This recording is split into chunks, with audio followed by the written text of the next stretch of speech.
best late-night conservative talk show in America, Sackheads Radio.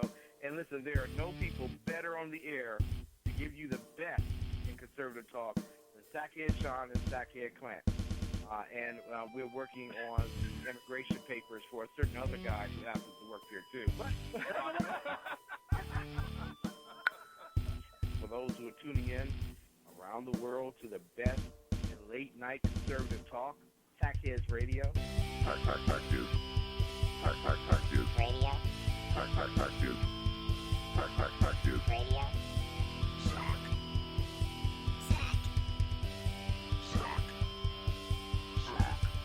The best late-night conservative talk show in America. In America.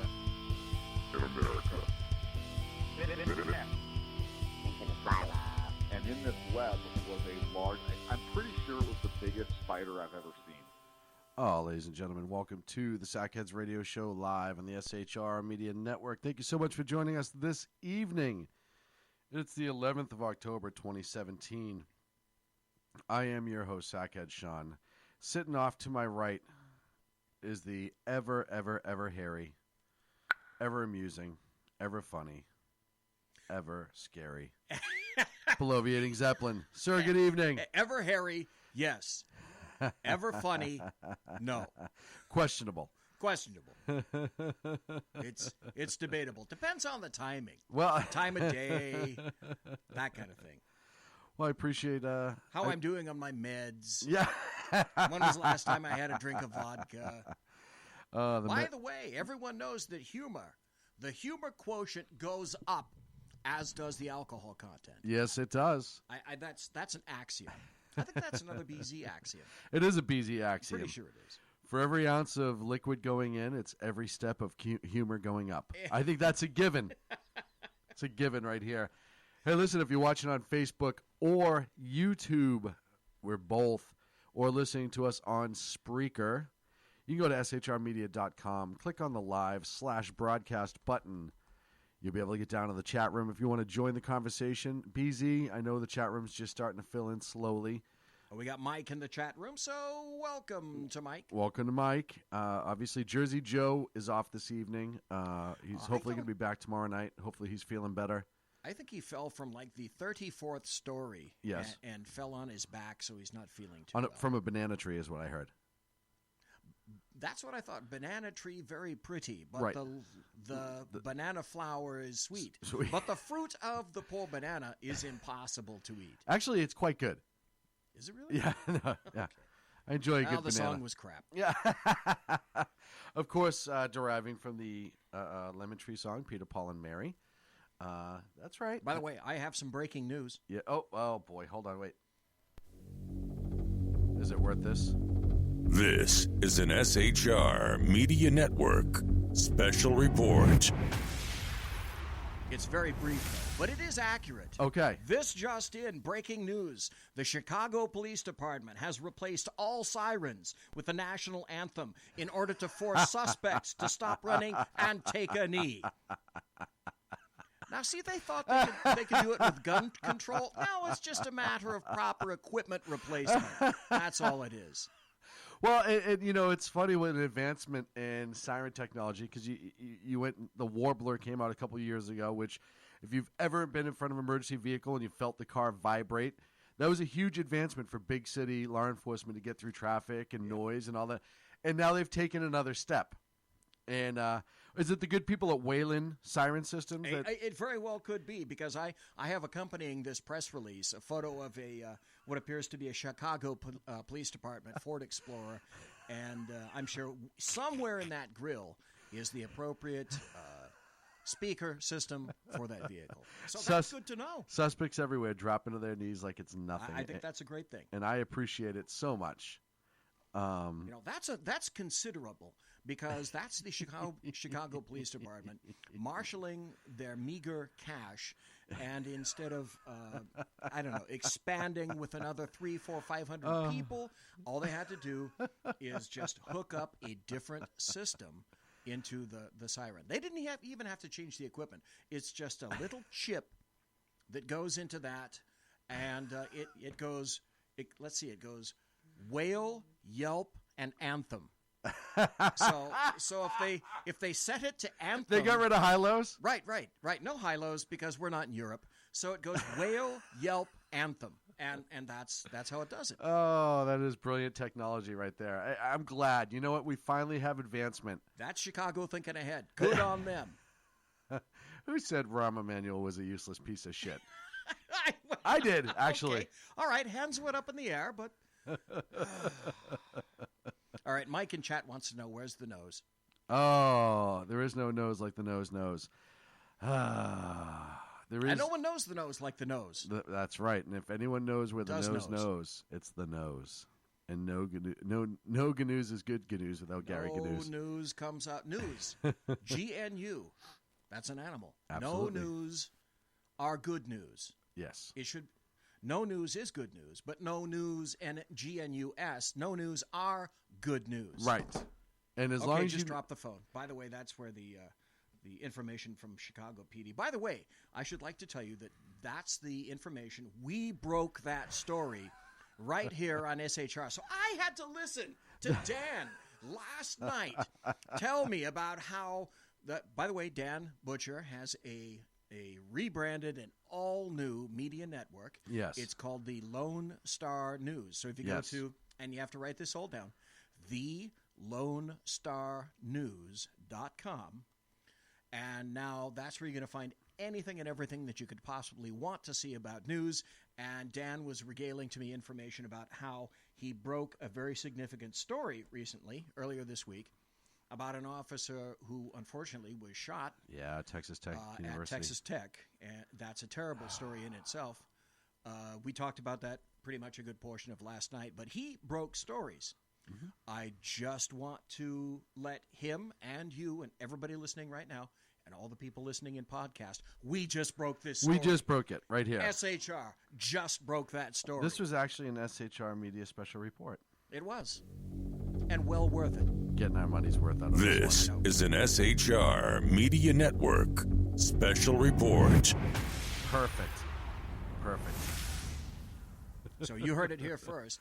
And if you're not listening, well, you're going to miss important things like that all the time in the future. All the time. It's sad, but it's true. I was asked where the nose is. Obviously, surgery number 4 is underway. They brought in a specialist.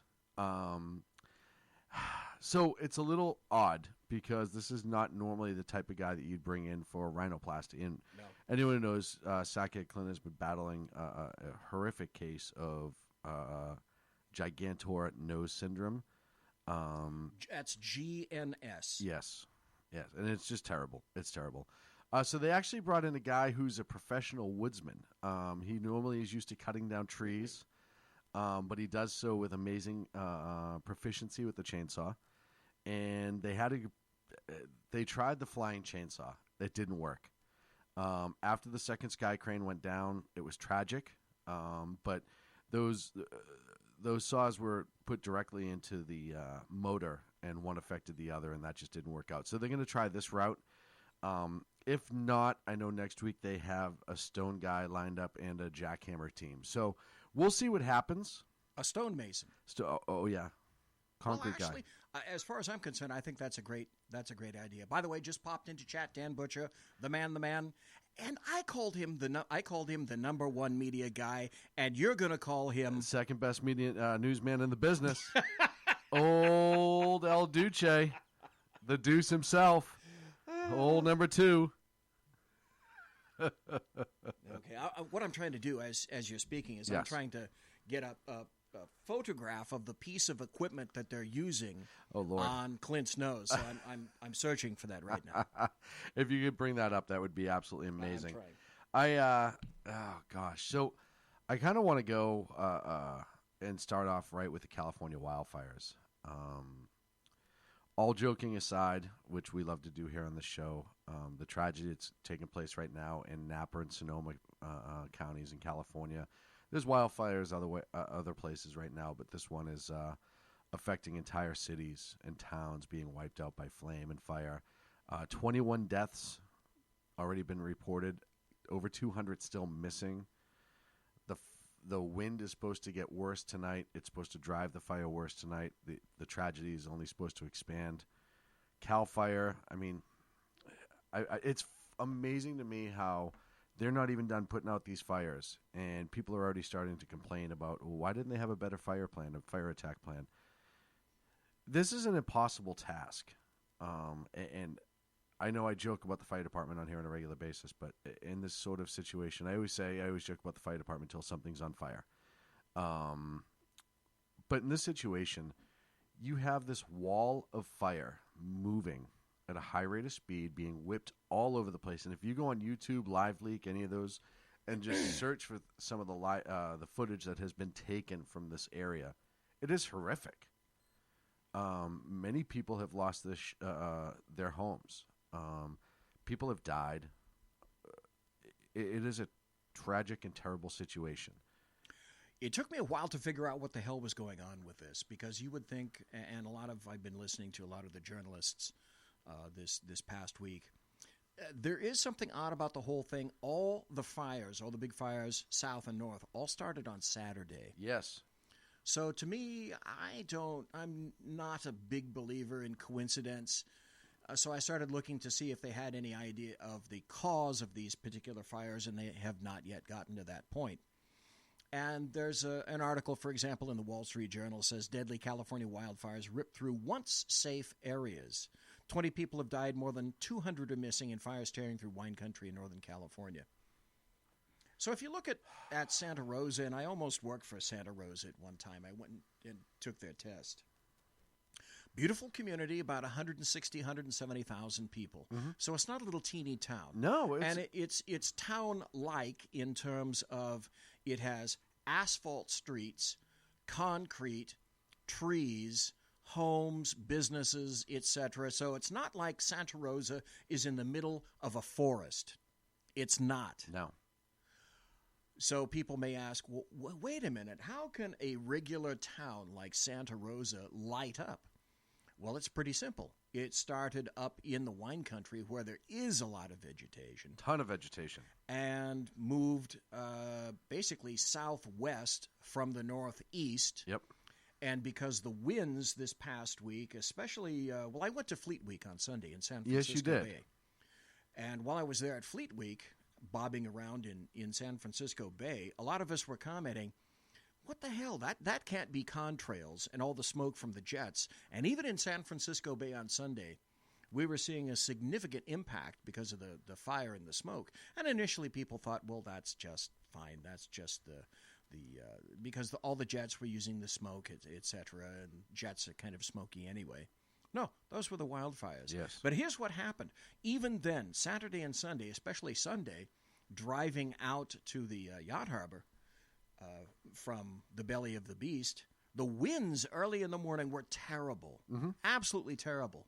And they were saying 20, 30, 40 miles an hour. Well, on Sunday, in the Napa area, they were 40, 50, 60 miles an hour. So what happens, and people who have no concept of fires, haven't been around fires, it's very difficult to understand, but all the debris, detritus, glowing embers, things that are on fire don't just fall to the ground. No, they go for a ride. They get caught up in the air. So things that are literally burning are caught in the wind, and they're shoved, in this instance, southwest, and all basically burning shit started falling down on the entire city of Santa Rosa, lighting everything on fire. Yes. So people in Santa Rosa, they might, most homes, I would guess, are probably composite. But there may have been some people that still have wood roofs, etc., because you're not in a fire area. So anything that's flammable can easily burn, and did, and got so hot, again, from the combustible material. People don't think that this particular town is going to go up in flames. Santa Rosa has already been hit in the 60s from a massive earthquake. So they're already, we know they're in the fault line, but nobody anticipated. It's like the poor Monty Python line. No one expects a Spanish Inquisition. No one expects a Spanish Inquisition. True, and no one expects burning shit to fall all over your town. Literally raining fire. And that's exactly what happened because of the winds that were involved in this. which is one of the reasons that I don't know what the update is today, but at least yesterday, it was 0% contained. Yes. 0% because of the winds. And they thought, okay, the winds are going to die. Well, no, the winds have not died down. At all.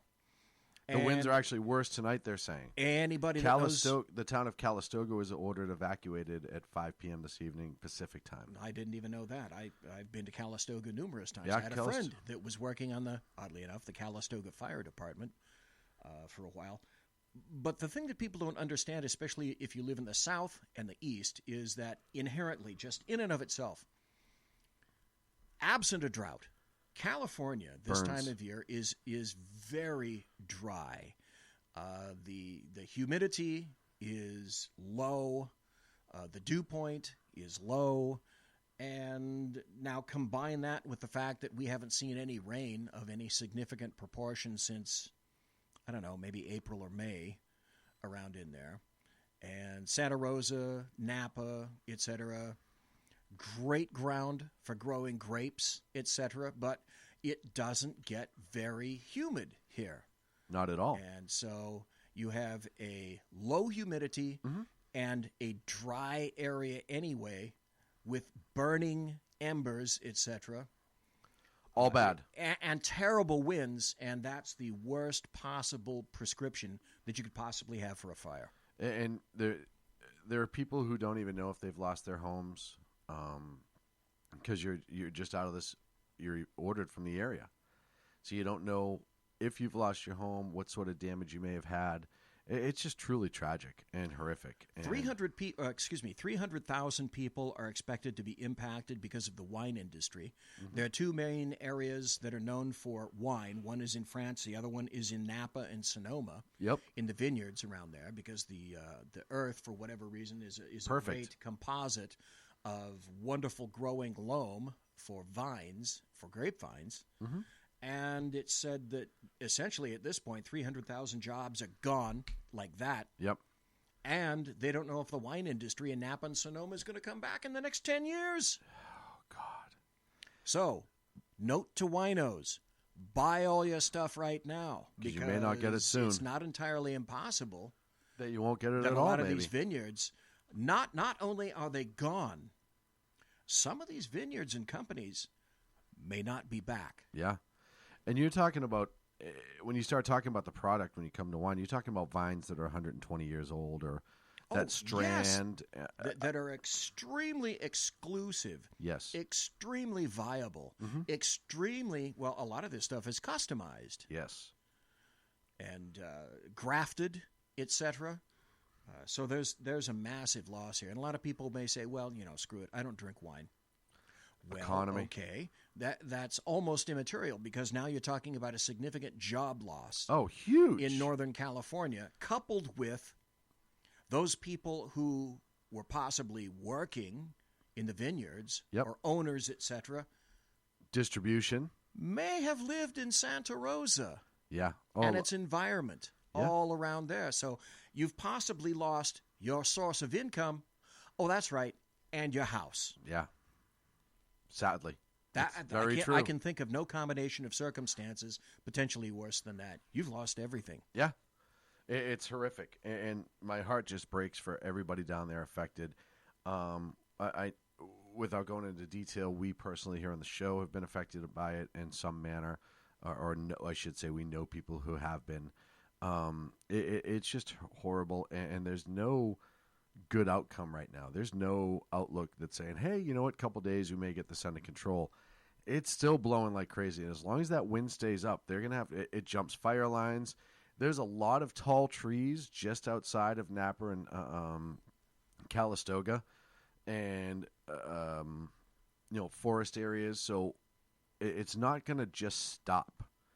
And until they get a couple days break from that wind, and if they can get the humidity to go up, which the forecast is not good for it right They're now. not. You're not going to be able to get a leg up on it. Yeah.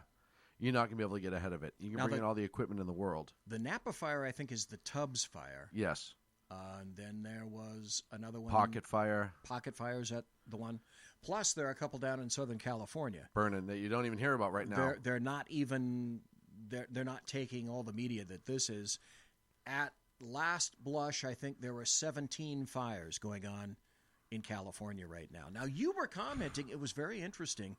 You were commenting that around here we have a number of airports. Yes. And you had seen one of the big firefighting planes. Yes.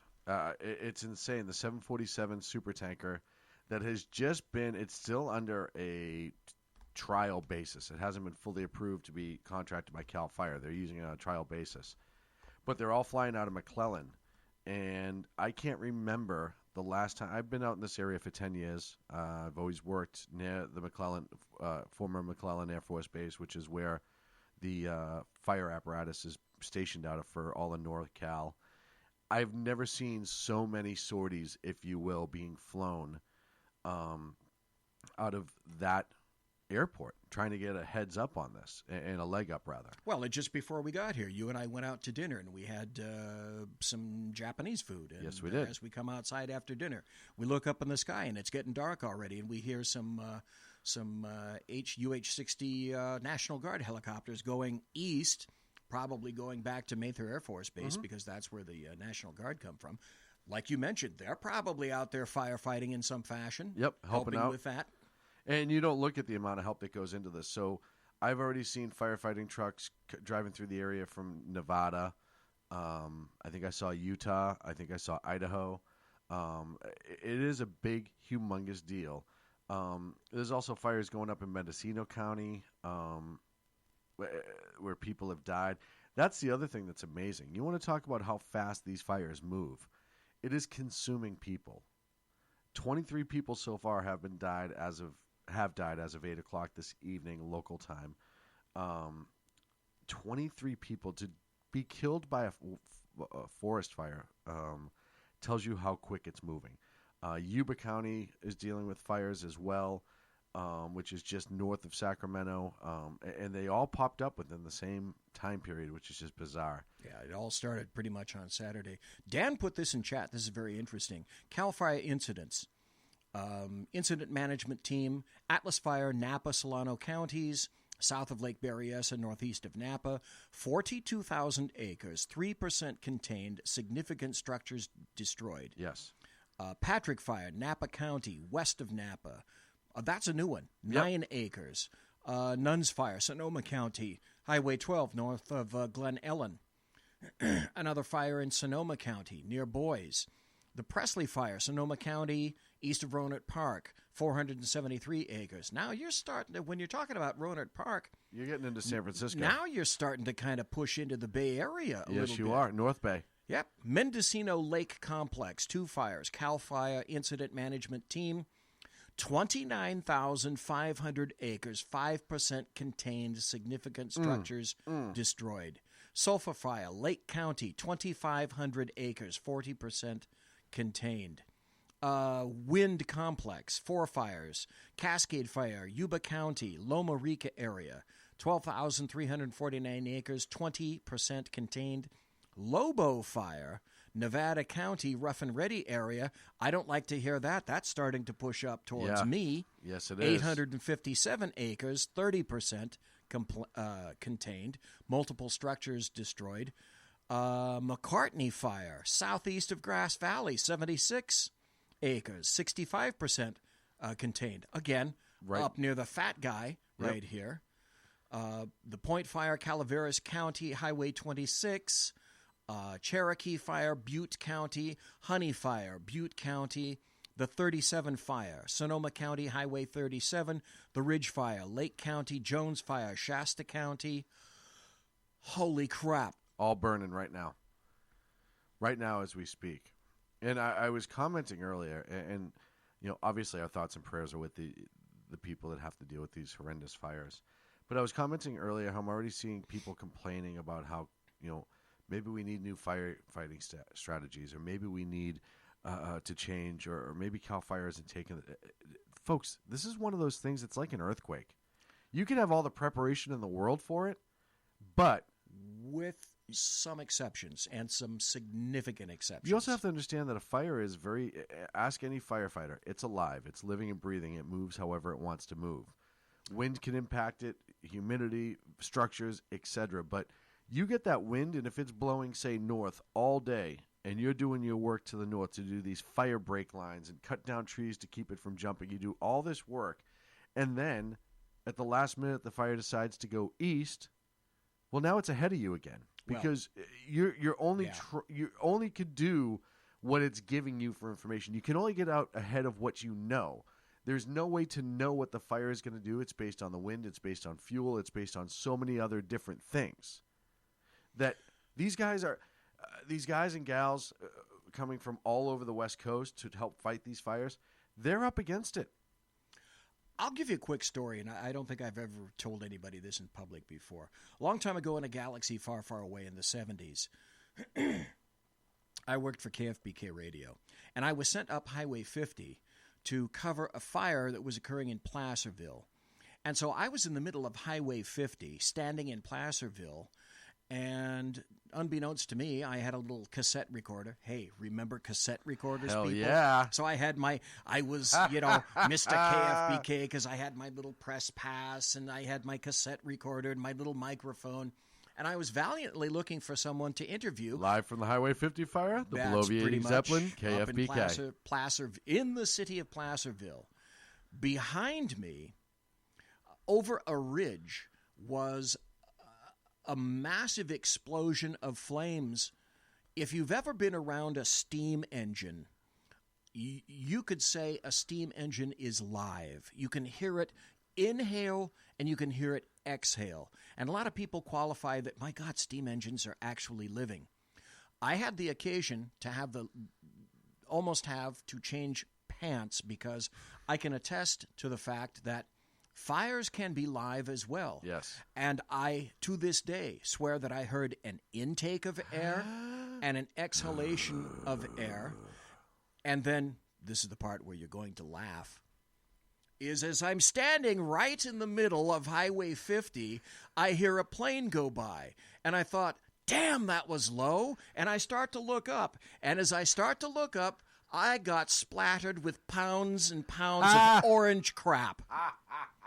Really greasy, viscous orange crap. Oh, outstanding. So the little, at that point, young, thin guy got hit by fire retardant. And let me tell you, just like you think, just like you see, number one, it's orange. Yes, And bright. if you don't think it's orange, holy crap. Number two, it doesn't come off of anything. Ever? Nothing. It doesn't come off your skin, doesn't come out your hair, doesn't come off your clothing. You just can't throw it away and get rid of that. You can't put it in the washing machine. You would not want to do that. So I had to get into the KFBK Plymouth satellite station wagon at the time. Boy, that dates. Because I ran like a bastard west. And it's like BZ going like the Fred Flintstone. As fast as my feet would get. I got into that car, raced away, got on the radio and chatted about it a little bit. I'm covered head to toe in this orange crap. And when everything was said and done, I had to clean myself numerous times. It took me a couple of days to do that. What nobody could get in the car because I ruined the automobile when I got into it. I completely ruined the seats. It was a bench seat. And I got that crap on the steering wheel, I got it on the dashboard, I got it on the seats, I got it on the side of the door, I got it down on the wheel wells. Oh, man. They hated me for it, mostly because I didn't do anything live. Right. But I couldn't because we weren't live and I was just sent up there with a microphone to go capture stuff. I can, like I say, I can laugh about that now, but I didn't realize how close I was back then to that fire. Oh, no, it's scary. Forest fires and wildfires, as they call them now, are completely frightening. And, you know, our thoughts and prayers to the people that lost everything. And, of course, with the firefighters who are out there, very, very dangerous job. And they're trying to get ahead of it, and they're trying to stop this disaster from spreading. And we wish them nothing but the best. Yeah. Hey, folks, we're up against a break. Yes, we are. When we come back, I want to discuss the NFL. Some major changes today from the NFL office. Does that stand for not for long in terms of viewership? Very well could be. All that and more here on the Sackheads Radio Show live on the SHR Media Network. Conservative media done right. You're listening to the SHR Media Network. Hey, it's Sean from the Sackheads Radio Show, also one of the owners here at the SHR Media Network. Are you opinionated? Have you ever wanted to do your own show? Have you ever heard somebody like the Sackheads and go, yeah, I could probably do that better? Well, now's your chance. Send me a 5-minute clip at sackheadsradio@gmail.com, and maybe you can be part of the SHR broadcasting team. sackheadsradio@gmail.com.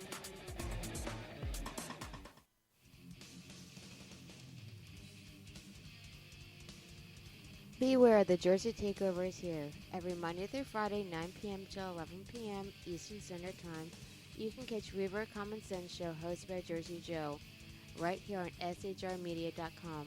Only Jersey can deliver hell like no one else. So consider this your fair warning.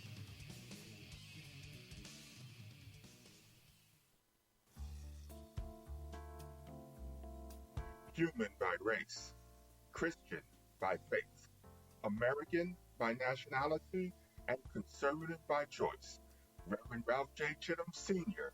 is the right guy on SHR Media from 8:05 to 9 p.m. Monday through Friday. And if on the rare occasion I am ever wrong, I will still always be right. The right guy on SHR Media. Power brokers use corrupt politicians, deceptive Islam, and lies from establishment media to turn the once shining city on a hill into the city of the blind.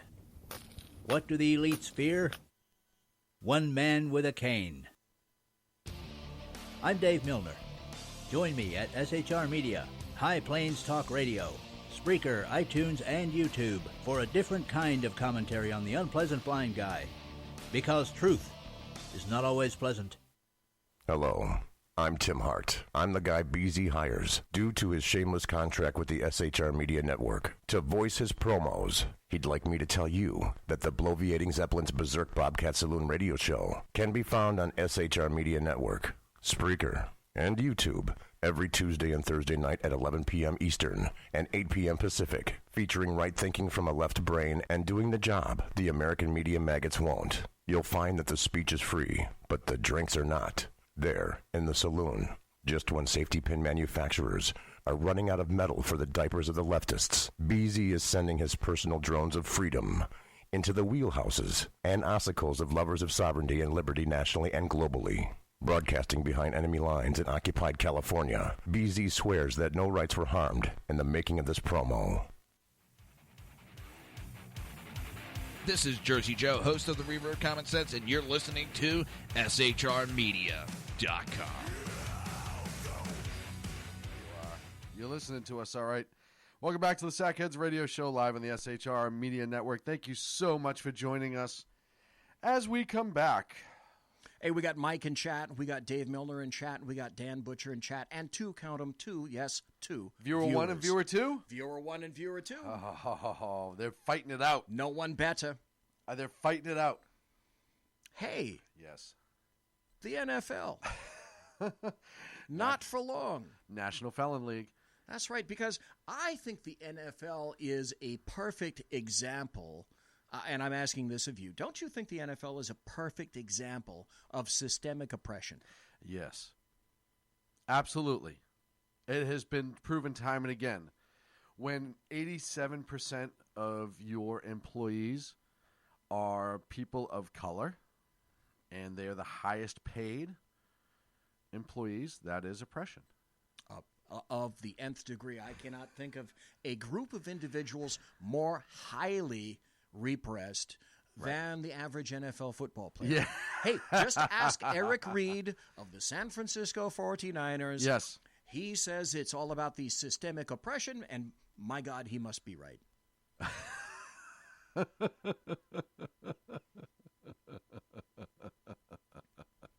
So, I don't, unless you were living under a rock, you are well aware of the NFL and the kneeling protests that have been going on this weekend. Sunday, I believe, Vice President Mike Pence went to the, was it San Francisco in the Indianapolis Colts game? Yeah, I think so. Where they were honoring Peyton Manning, who obviously retired from football a couple years ago. Long-term, excellent quarterback. Guy I hated as a New England fan. I hated to face, but I loved to watch him play.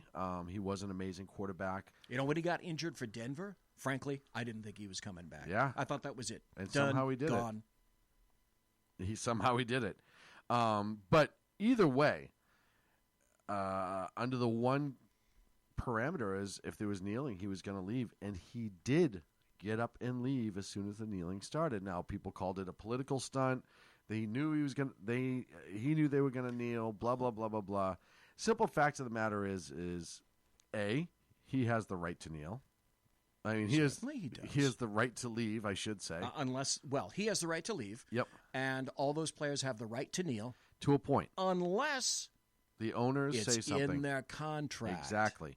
But here's the thing, and I've heard this argument time and again, and I say this time and again.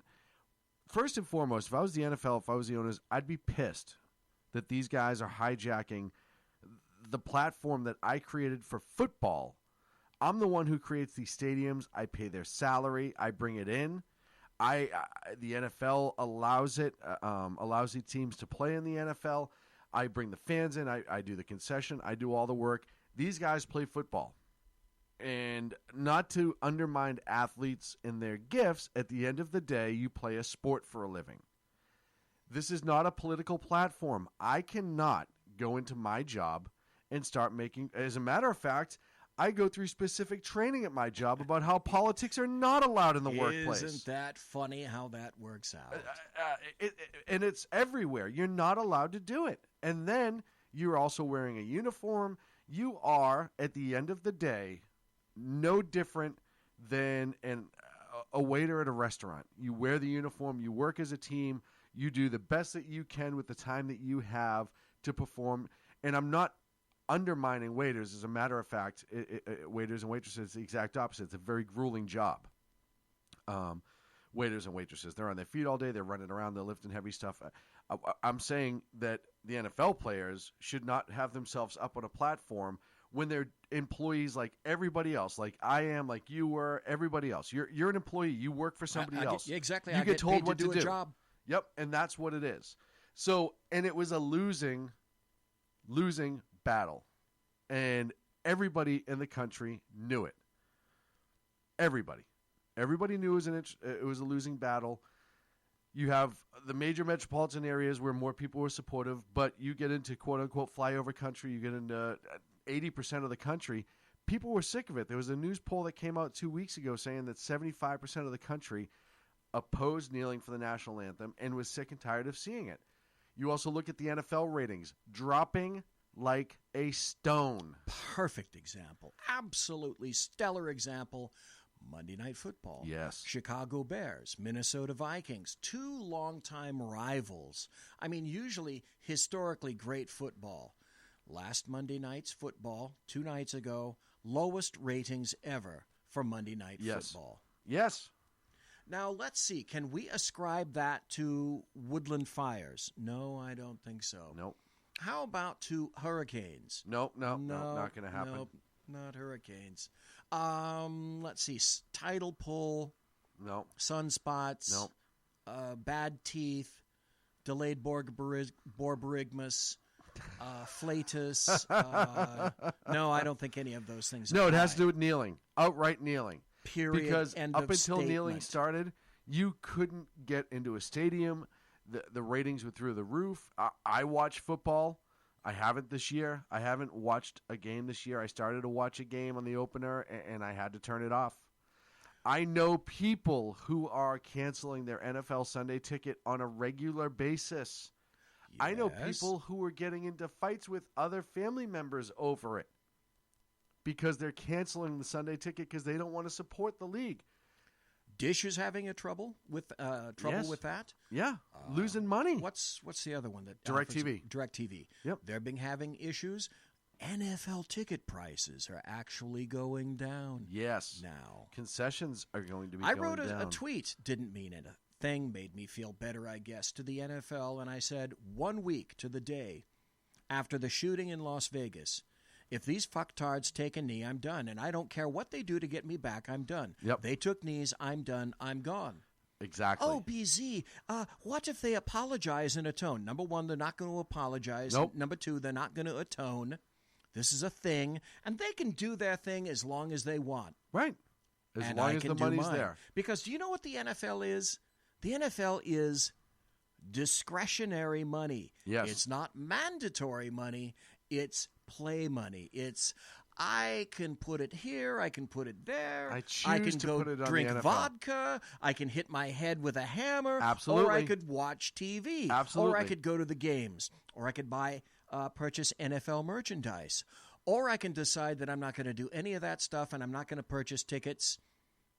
And then when the games start tanking and then the NFL owners can't buy new stadiums. Oh, wait, new stadiums.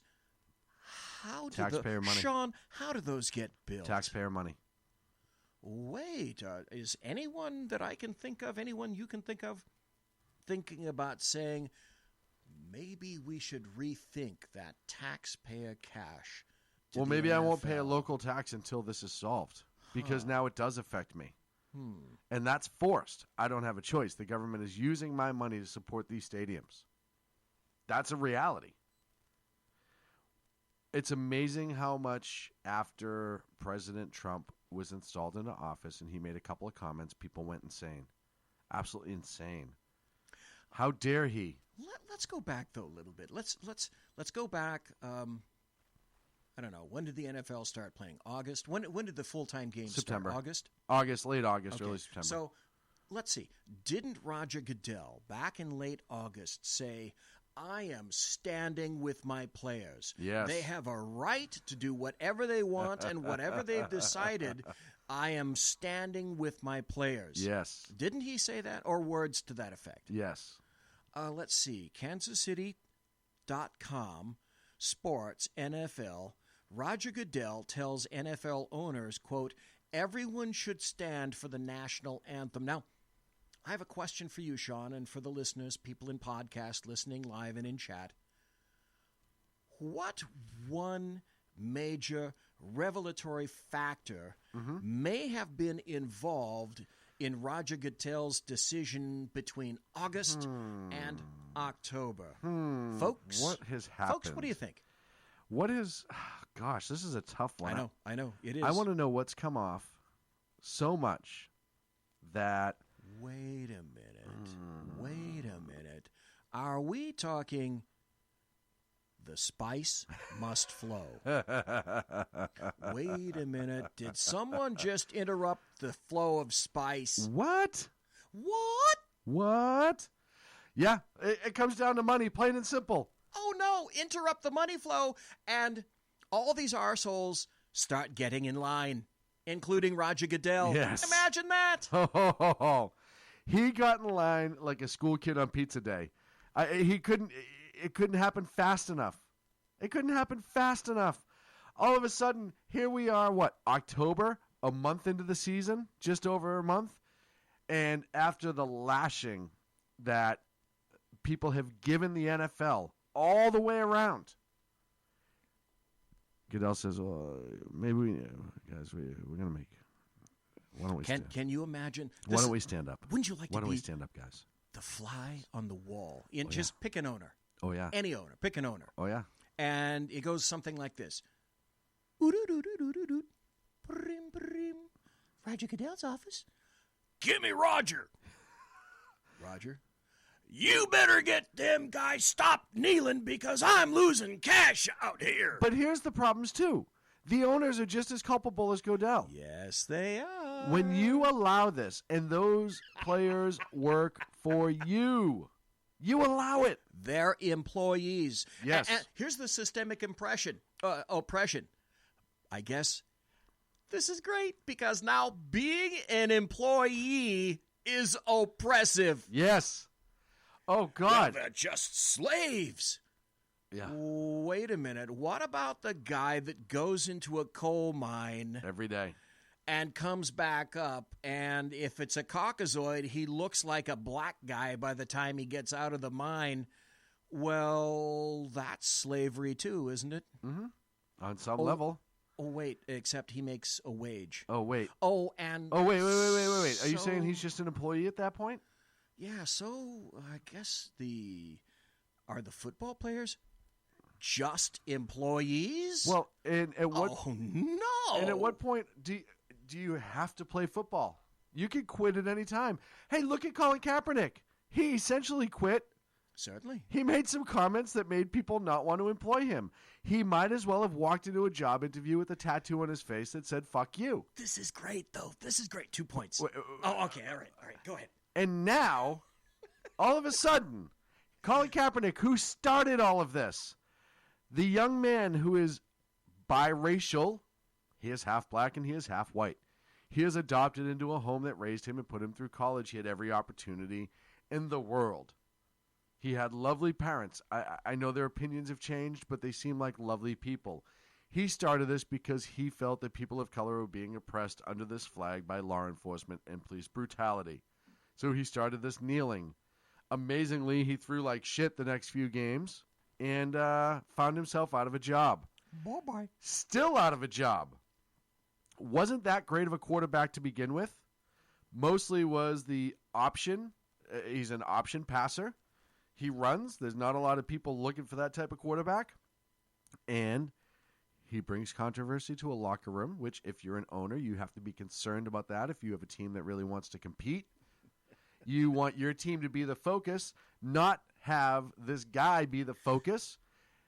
And Kaepernick, who's standing tall, standing by his message, this is more important than me. Are you going to Black men are being oppressed. You're going to Bigfoot me, aren't you? I am absolutely going to Bigfoot you. You're you. going to Bigfoot me. Here's the man who absolutely I knew it. is going to stand by his laurels and for the flag if the price is right. Do it. What a shill. What a shill. You Bigfooted me because the Colin Kaepernick quote was, you know, if you hire me, I'll stop kneeling. Yeah. There's your morals for you. I will stand. There's your convictions. Stand behind your convictions. I will stand Colin in a Kaepernick. plate. I will stand in a plate of fire if you hire me right Just now. hire me. I just want to play Because football. My girlfriend and all of these, they're all running through all this money that I made, and I had I love the oppressed guys driving the Maseratis and the McLarens and all this. Listen. One thing we don't understand, us plebes, okay, is we don't understand. Do you know how much a tune-up for a Maserati is? Oh, God. Okay, so they need it. They need all that set of cash. brake rotors on a Ferrari 15K. Oh, hell, yeah. You ever try to replace Brembo brakes? No. Yeah, good luck with that. I have never even seen Brembo brakes in person. I've heard of them. I think I visited a stripper one time in San Francisco whose name was Brembo Brakes. She was pretty hot. Mark, what's the chat room saying about this? Because I know for a fact. Actually, I like the point about Brembo Brakes. Hey, White Mamba's in chat. I'm killing myself. White Mamba's in chat. Hey, Whiskey Dale is in chat. Hey, Whiskey Dale. The Hugh Hewitt traitor. God love you, Whiskey Dale. Glad to see you here. What are they saying? Want to hear the basically Dave Milner said, Sean, bam, bam. Here's one of the best parts, though. I don't know if folks you were aware, but Colin Kaepernick was on the cusp of being hired by the Seattle Seahawks. Yes. So just before the final negotiations, the girlfriend of Colin Kaepernick thought it would be a great idea to send a racist email to the owner of the Seattle Seahawks. And does that mean that... I'll tell you what, that's absolutely fine. Colin Kaepernick doesn't play for the Seahawks right now? No!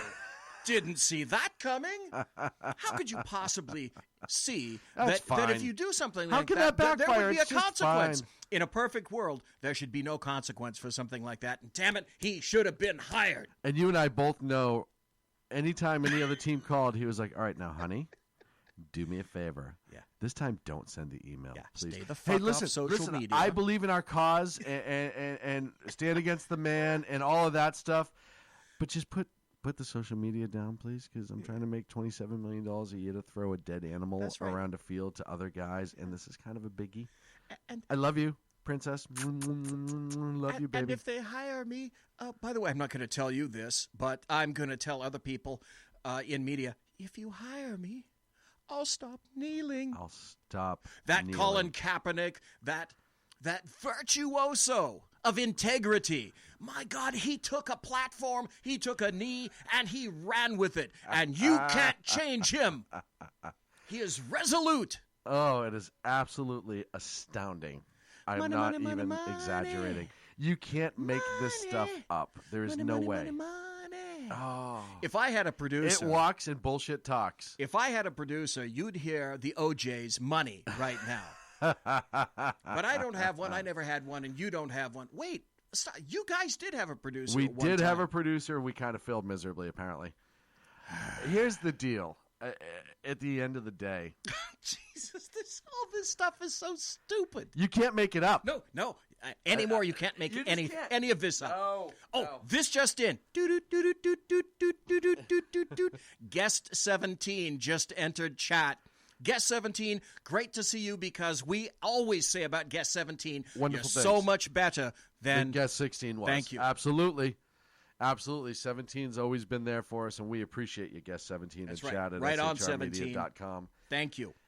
Oh, God. Yeah, no, Cap. It's just, I'll stand. This stuff writes itself. I always say that because it's like There was craziness never stops. There was a movie with Chris Klein years ago, and I think it was called I don't remember what it was. But essentially, the long story short is he was trying to chase after his girlfriend, and he kept getting kidnapped by all these people. But he befriends, and it's Orlando Jones, who is an absolute riot of a comedian, who is a pilot, but he was a Vietnam-era pilot. He had no legs. But the quote of his on his business card for his pilot service is, "I'll fly up your ass if the money's right." And that's exactly what I think of anytime I see something like what just happened with Kaepernick.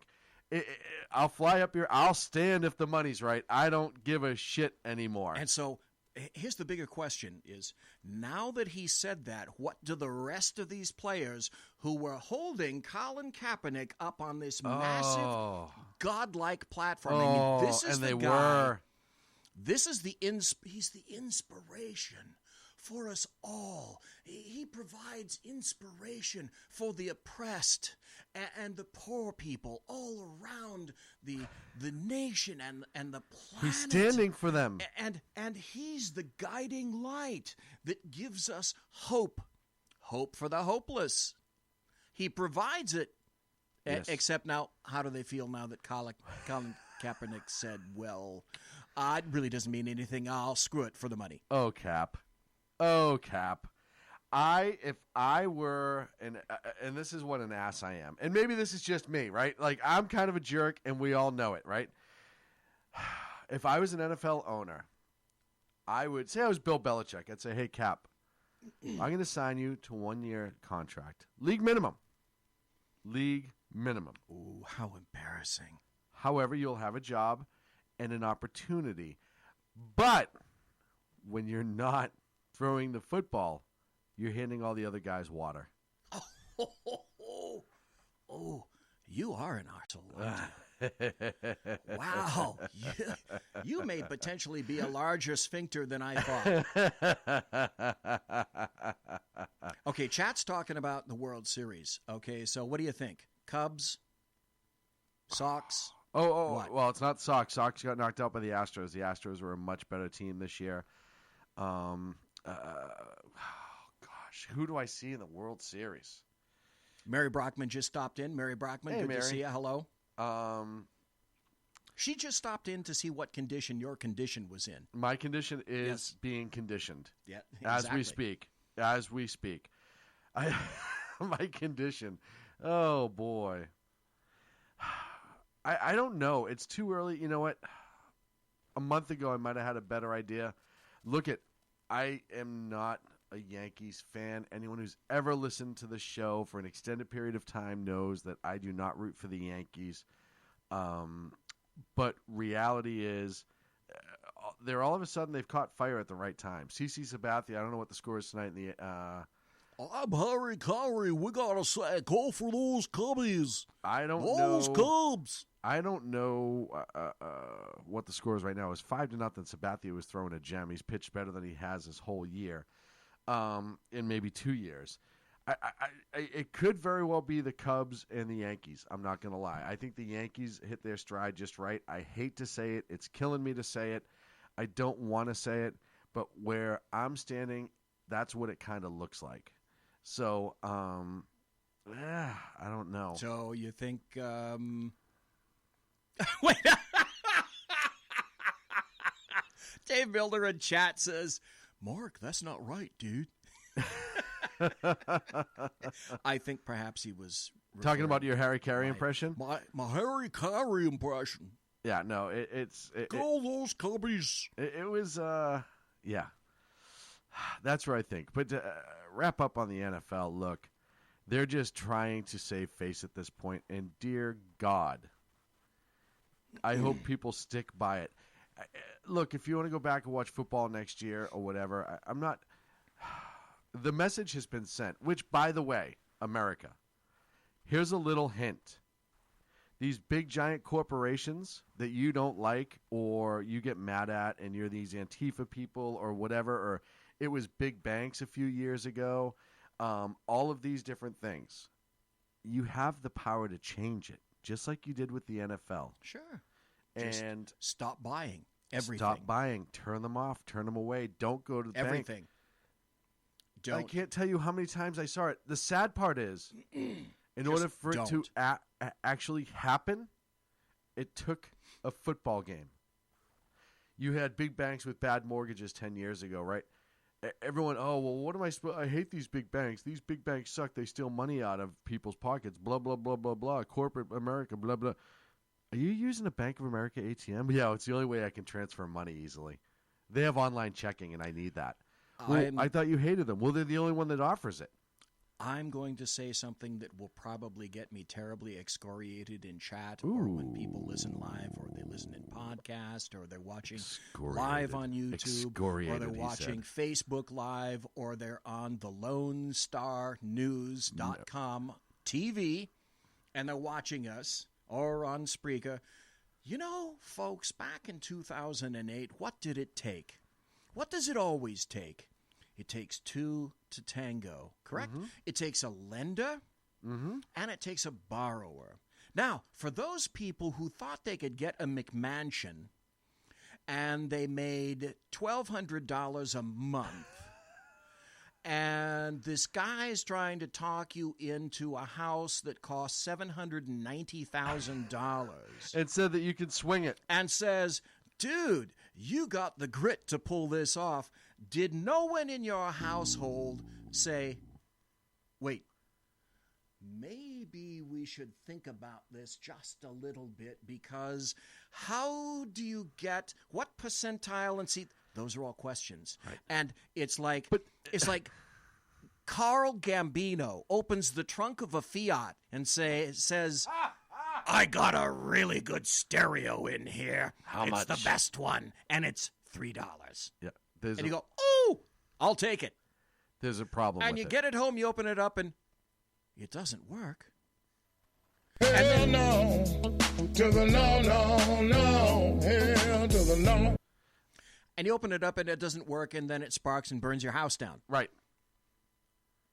And you were not complicit in that at all. And so people you who own took, no part of it. That's right. And so people who took loans making 79 cents a month and thought that they had the grub to be able to afford a $790,000 house, well, that makes sense. But to go back to my point.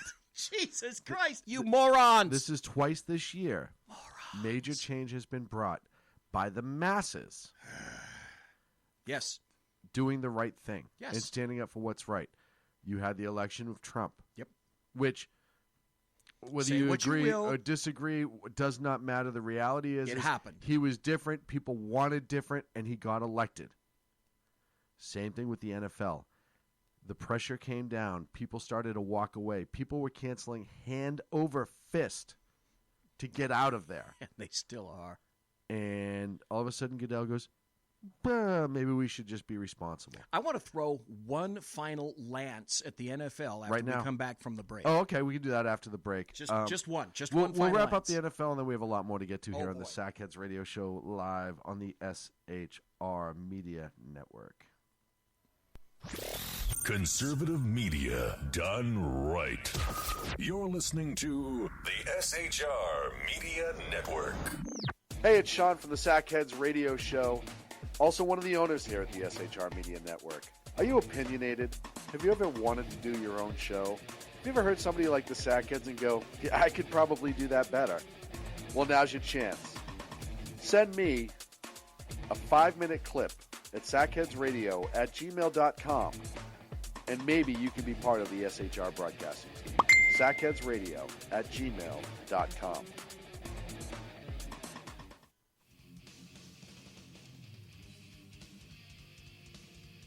Beware, the Jersey Takeover is here. Every Monday through Friday, 9 p.m. to 11 p.m. Eastern Standard Time, you can catch Reaver Common Sense Show hosted by Jersey Joe, right here on shrmedia.com. Only Jersey can deliver hell like no one else. So consider this your fair warning.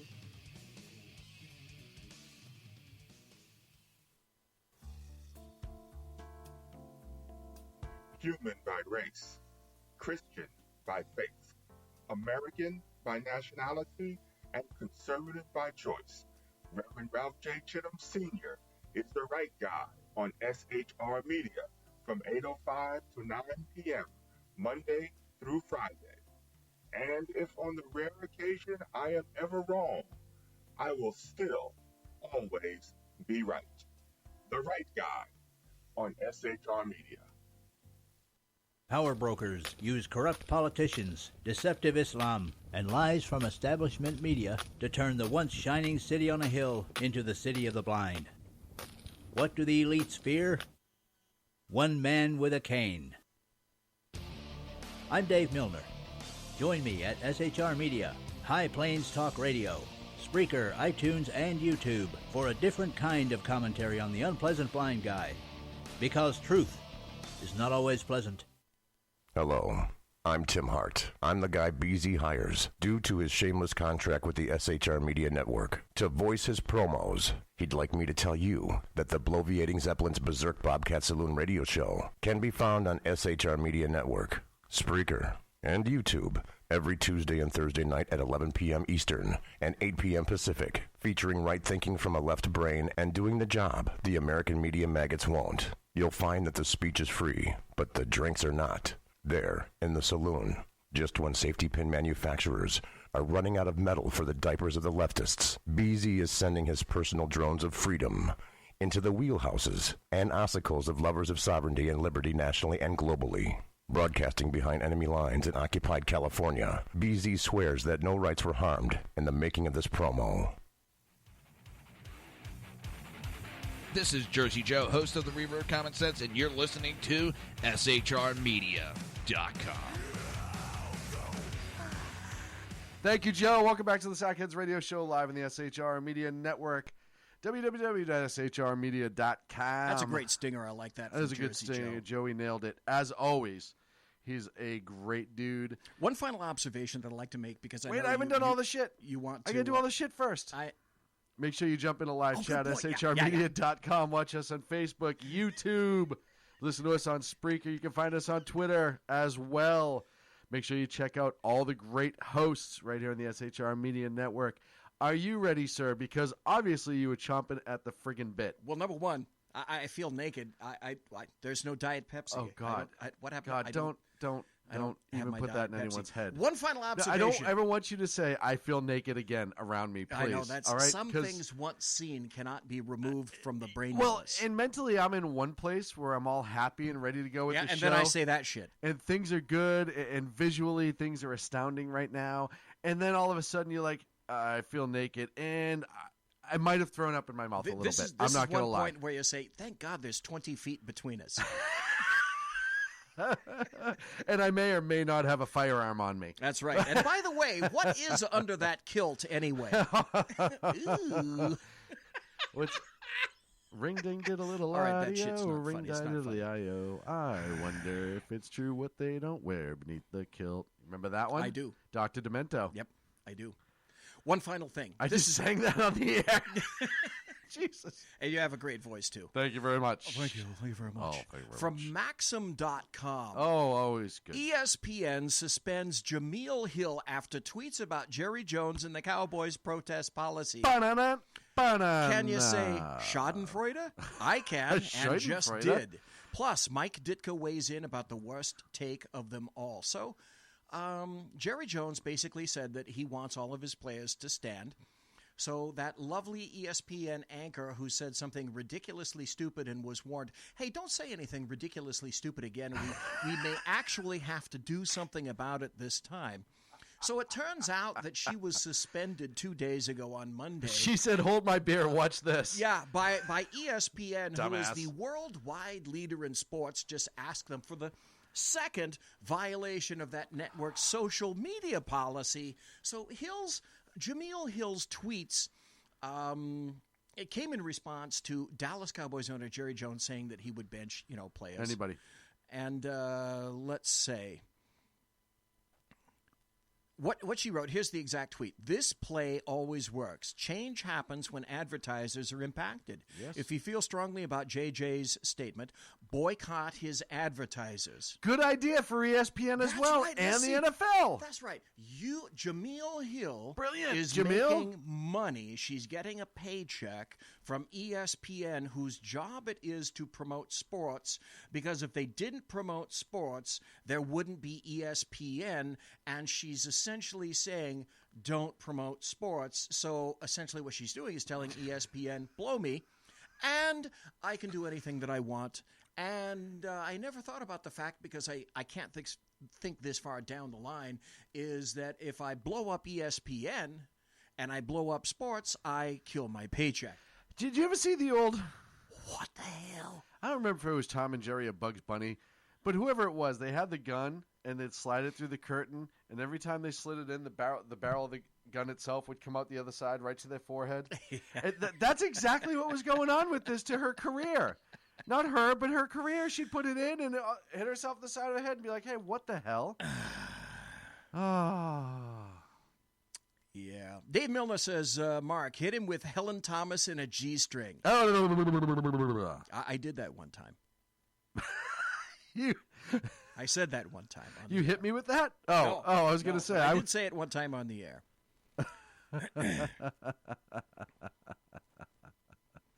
So, God. It's so bizarre to me to think that she absolutely destroyed her own career. And further, I guarantee you, she still to this day does not and will not understand why she was suspended. Yes. She will have and cannot have, she cannot grok the concept of loyalty to one's employer if you wish to continue. If you don't like what's going on, you boycott that owner's. Hey, Jameel, there are a lot of people who don't like what you're doing right now, and our advertisers are getting pissed. So here's a week on the beach, sweetheart.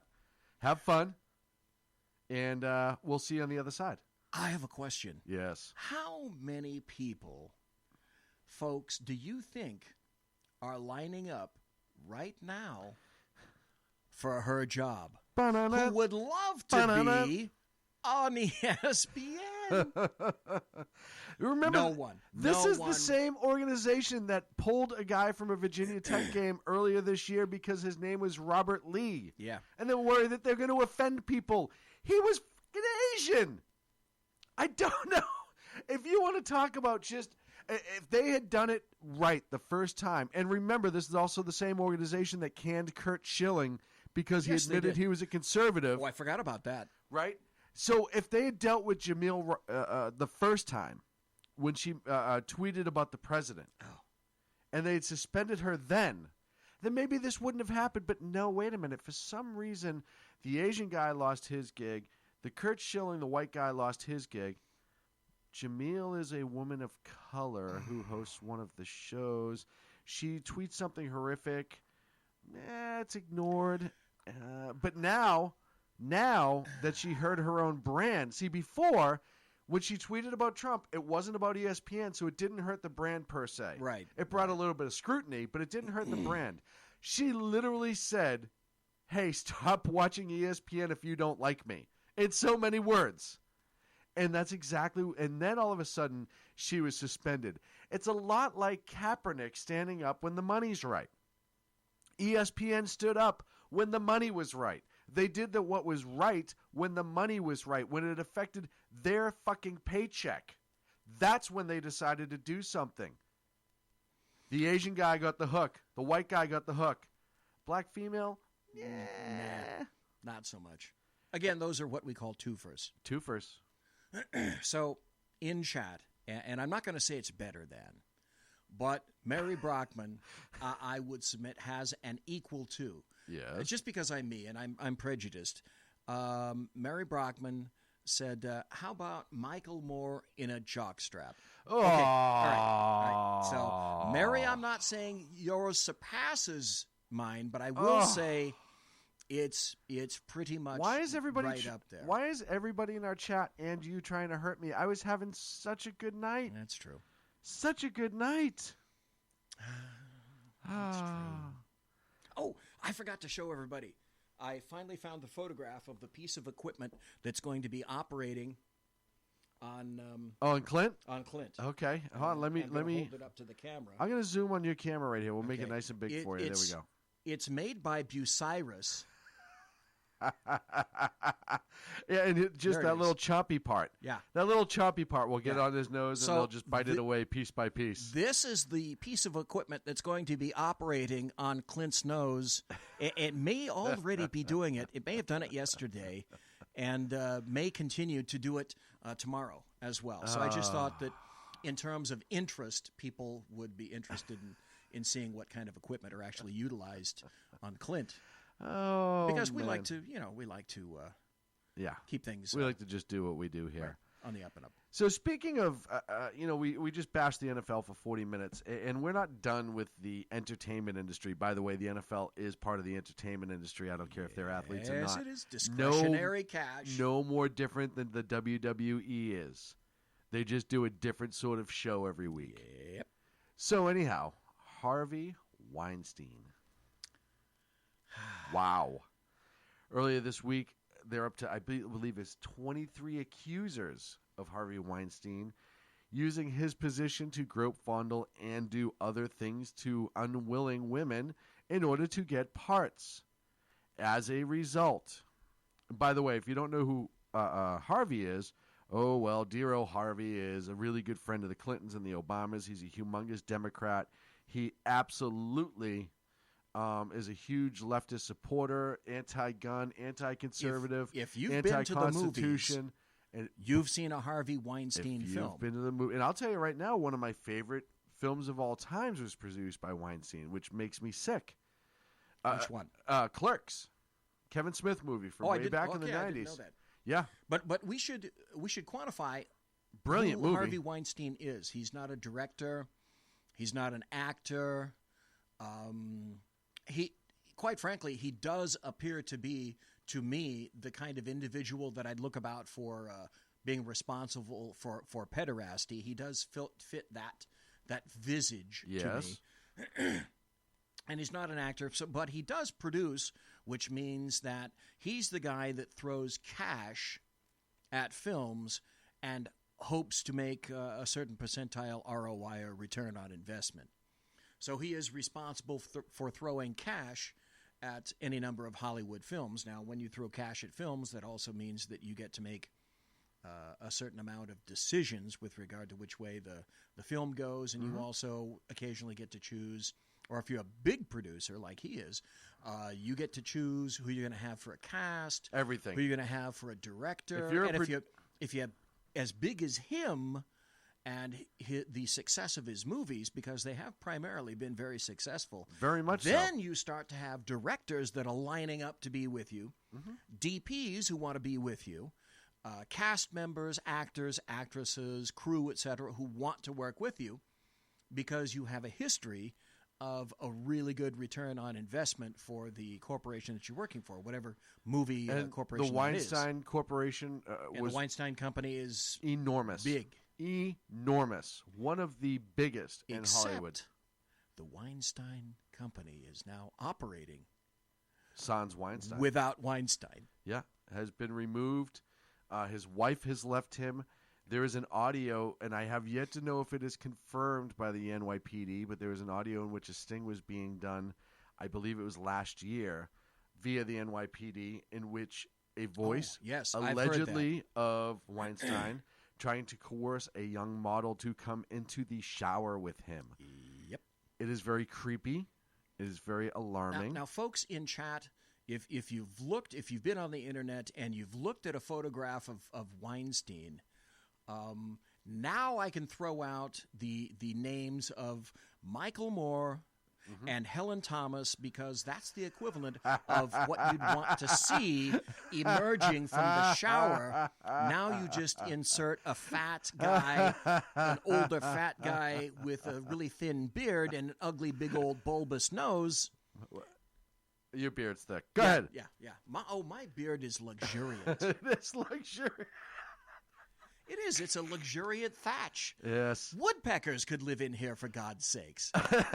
As a matter of fact. They may have, as far as I know. When I'm asleep, I remember you had me kick one out not too long ago for not paying rent. Yeah, that was a tick, I think. It was a damn big tick. Yeah, it was. In any event, look at Weinstein and then imagine with this poor gal, basically, he wanted to, I don't know, can I say this? He wanted her to look at him in the shower so that he could onanate, let's say, in the shower. Wow, that's a big word for it. I know. I was going to say whale one out. That too. At the end of the day, you now have... Just... God, that's gross. You now have more actresses coming out and saying, hey, yeah, he kind of got to me too. The other weird thing that came out of this, and it's horrific. I mean, listen, this guy's a monster. He was going after these poor gals. He said, saying, "Hey, it's the casting couch. If you want to make it in Hollywood, you got to make it with me first." Is essentially what he was doing. You now have other males coming out and saying, "Yeah, in order to get movies, I had either female or gay producers grab and grope on me." Rob Schneider, Terry Crews have both come out and said that. You had Gwyneth Paltrow come out and say it about Weinstein. But then you also had Ben Affleck, who did movies. Good Will Hunting was a Weinstein movie, who came out and said, hey, if I knew this, this is disgusting and horrific, and I didn't know this about Weinstein, and I'm offended. And then there was an actress, and I forget her name. I apologize. I blanked. I had it not too long ago, who came out and said, well, wait a minute, Ben, you did this to me. And now he's since apologized.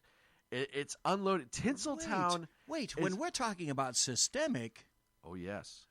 It sounds as though we might be able to use the word systemic with Hollywood. There is, and I kid you not, there is a YouTube clip. And I'm going to see if I can find it. Seth MacFarlane, who does The Family Guy, a couple other things. And very funny guy, whether you like his politics or not, because he's a leftist. But he's comedic. I enjoy him. He was hosting the Oscars pre-show a couple years ago, and made a comment about Weinstein. Oh, right, the precursor to Insight. Yes, and I'm going to see if I can find it right here. Here it is, and hopefully it plays. Please click to watch this video. Oh, that's weird. Oh, darn. Are you trying to tell me that leftist YouTube decided to take this out of YouTube? This is so strange. It was right there. I didn't see that one coming. Oh, man. While you're looking for that, let me tell folks about this. There's an attorney called Lisa Bloom. She happens to be the daughter of Gloria Allred.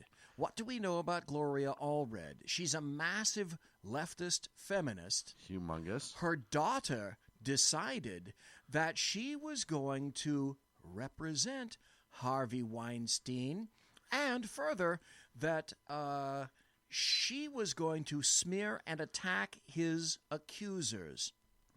And again, can you make this stuff up? Negative. No, you can't. And this is back in 2013. I found the clip. And this is... Keep your music playing. Hold on a second. Even when you leave the app. Let me try that again. This is their commercial, obviously, but this is off YouTube. You 5 ladies no longer have to pretend to be attracted to Harvey Weinstein. I'm going to play that for you again. This is Seth MacFarlane. You 5 ladies no longer have to pretend to be attracted to Harvey Weinstein. All 5 ladies were nominated for Best Supporting Actress. He was doing the announcement, and he said the words, "You 5 ladies no longer have to act like you're attracted to Harvey Weinstein." This is back in 2013. This tells you how prolific it was throughout Hollywood. And folks, Hollywood's falling apart right now. Everyone knew. But wait, okay, this came out when a reporter by the name of Ronan Farrow, who I think is Mia Farrow's son, I'm not sure, there's some kind of a relationship there, but I'm not sure what it was. And they knew this for quite some time, and only just recently was the information released. There was a period of about 4 to 5 days before anyone said anything. Because what was happening is all the leftists were waiting to see if anyone was going to actually pipe up. So what you could hear were the crickets in the field. Freed, freed, freed, freed. And they're all going to keep quiet behind this shite, just waiting to see if anyone was going to break it. Well, yes, somebody did. And then the dam burst. And then everybody piled on and said, "Oh, I was, it's like Michael Jackson's sale, boys' pants half off." And then the tsunami began. Yes. Because they didn't want to be the first one to say everybody got it. wet pretty quick. I'm just going to say that. Oh, yeah. Once the gates got knocked down by one individual, then it was okay to say. Right. And But up until that, hypocrisy, thy name is Hollywood and leftist. Yes. And it's unbelievably sad and pathetic that it had to come to this.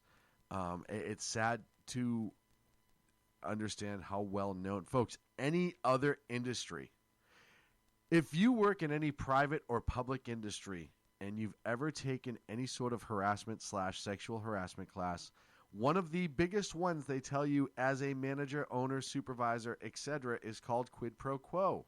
This for that. Certainly. You most certainly cannot say to an employee or potential employee, "You do a little of this, and I'll give you your job." Scratch my back, Yeah, I give you I a don't job. think it's scratching backs that they're worried about. But either way, if that wants to fall under the radar, whatever.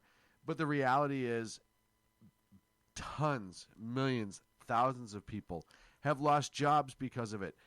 And there's have been people had that their have pants sued There off. have been people who've lost their jobs because it was alleged and they said something that was just pleasant because it is taken so seriously. You go to Hollywood, all of those rules are out the window. Hollywood is the best example of democratic rule. If you have the money and you are in power, you can do whatever it is you want, and nobody says shit about it. Harvey Weinstein was one of the most powerful people in Hollywood. Everybody knew that he was a maggot. I'm not saying pedophile because I haven't seen the proof on that yet. Everybody knew that he was a deviant maggot. Everybody knew that this was going on. And listen, I go back to the whole, I don't care what 2 adults agree to do behind their doors. Not that sort of thing. This is using young women in your position because you can't get any other way. I don't know. See, I think you're being awfully judgmental because he was an auteur. He was creative. He financed these movies that needed to be financed. He was a unique soul unto himself. And just like anyone else, all he was looking for was a little understanding. Sean, would you deny him that? Yes. Really? How Yes. harsh and judgmental are you? Very harsh and very judgmental because the leftists who always talk about the common man, right? And it's always like, oh, the average person is just, their life is just horrific. And these rich people and the government and this and that and the other thing. Hollywood is socialism in a lot of ways, right? in a lot of ways, Hollywood is socialism. You have these people who are like, hey, you know what? If you're this type of actor, you're only going to be that sort of actor forever. You're typecasted. You're in that role forever. Hollywood is, money is in control. That is Hollywood. And look, if you're a conservative in Hollywood, good luck, pal. Ask James Woods. Well, yes, James Woods just recently said that he retired because he knew essentially he was not going to be getting any more jobs. Ever But again. Here's one great fact. Just in the past 2 months, I've seen trailers coming for 3 new films. Who did the Die Hard series? Bruce Willis. Yeah. Conservative. I've seen trailers for 3 new coming Bruce Willis films. And he's an outspoken conservative. And he is. But have you noticed how quiet he's been in the past 4 or 5 years? Yeah. Quite silent because he couldn't get parts. He couldn't get sent scripts. Yep. People would not let him read for a script. Now he's coming back. That tells me things are starting to change. Well, because they have to. Same thing happened with Hollywood, right? You're not putting these certain actors, and the average fan doesn't care about the politics of an actor. They really don't. Just like I said with Seth MacFarlane, I think Family Guy's funny. I think Seth MacFarlane's funny. I don't like his politics, but I think he's funny. You're seeing that more and more. And now that you're seeing Tinseltown kind of falling apart, I think you're going to see a major shift in power in Tinseltown, not necessarily left to right, but now that you have that major Weinstein company maybe getting knocked down a few pegs, other companies are going to come up, and you may actually have conservatives at the helm. And one more thing about Weinstein. Here is a man who's been photographed numerous times with the Obamas. Here's a man who's been photographed numerous times with Hillary Clinton. Huge donor in the last election. And up until today, what you heard from Hillary Clinton, and here's the juicy bit of buttery goodness that I'm sure you're about to say, and you bigfooted me, so I get to bigfoot you. Have you heard one word from Bill Clinton? Oh, God, no. No. Hillary. Oh. Hillary today. God, no. The Obamas today. But Hillary and the Obamas only came out when they knew it was safe. Uh-huh. It's After safe the now. rest of Hollywood, right? Now that you have leftists in Hollywood saying, ooh, we don't like Harvey Weinstein, he's gross and icky now, they're like, oh, we can do this now. I guess it's safe for me. We may lose Harvey's money, but we're not going to lose the rest of them, so that's okay. First, and the best part is Hillary Clinton, what a hypocritical pain in the ass you are. As you're denouncing, that's right, I started a little bit. As you're denouncing Harvey Weinstein, you're climbing into bed every night with Bubba. I want you to think about that, ladies and gentlemen. No, actually, what I submit is this. I don't think they climb into the same bed. That Bill and Hillary have probably been in the same zip code sexually for 30 years. Doesn't matter. She talks all the time in public how she loves him. All the other things. And it's been well documented that he's abused probably more. Please, just please, Hillary, try not to be a hypocritical lunatic. I see we're almost at the break, and I got to throw this out real quick. When we come back, I'd like to only go through 2 more aspects, and then we can change the topic if you wish. But I have 2 little bits of buttery goodness that will point out the glorious hypocrisy within this all. I can't wait. So, folks, you got to hear. You ready? You ready? I'm ready. I'm ready. We can go to break now here on the Sackheads Radio Show live on the SHR Media Network. Stick around. We'll be right back. Conservative media done right. You're listening to the SHR Media Network. Hey, it's Sean from the Sackheads Radio Show. Also one of the owners here at the SHR Media Network. Are you opinionated? Have you ever wanted to do your own show? Have you ever heard somebody like the Sackheads and go, yeah, I could probably do that better? Well, now's your chance.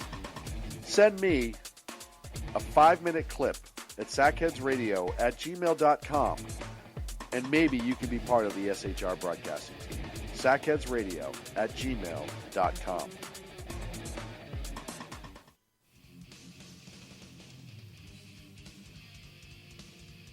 Beware, the Jersey Takeover is here. Every Monday through Friday, 9 p.m. to 11 p.m. Eastern Standard Time, you can catch River Common Sense Show hosted by Jersey Joe, right here on shrmedia.com. Only Jersey can deliver hell like no one else. So consider this your fair warning.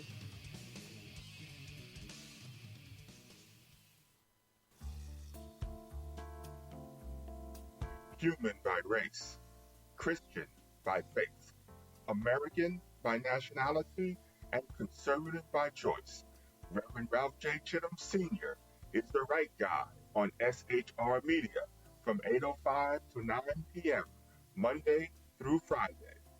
And if on the rare occasion I am ever wrong, I will still always be right. The right guy on SHR Media. Power brokers use corrupt politicians, deceptive Islam, and lies from establishment media to turn the once shining city on a hill into the city of the blind. What do the elites fear? One man with a cane. I'm Dave Milner. Join me at SHR Media, High Plains Talk Radio, Spreaker, iTunes, and YouTube for a different kind of commentary on the unpleasant blind guy. Because truth is not always pleasant. Hello, I'm Tim Hart. I'm the guy BZ hires due to his shameless contract with the SHR Media Network to voice his promos. He'd like me to tell you that the Bloviating Zeppelin's Berserk Bobcat Saloon radio show can be found on SHR Media Network, Spreaker, and YouTube every Tuesday and Thursday night at 11 p.m. Eastern and 8 p.m. Pacific, featuring right thinking from a left brain and doing the job the American media maggots won't. You'll find that the speech is free, but the drinks are not. There, in the saloon, just when safety pin manufacturers are running out of metal for the diapers of the leftists, BZ is sending his personal drones of freedom into the wheelhouses and ossicles of lovers of sovereignty and liberty nationally and globally. Broadcasting behind enemy lines in occupied California, BZ swears that no rights were harmed in the making of this promo. This is Jersey Joe, host of the Reverb Common Sense, and you're listening to SHRmedia.com. Yeah, thank you, Joe. Welcome back to the Sackheads Radio Show live in the SHR Media Network. You had two other points for Weinstein before we put a plug in it and move on? Yeah, one of them is just this kind of stuff never stops.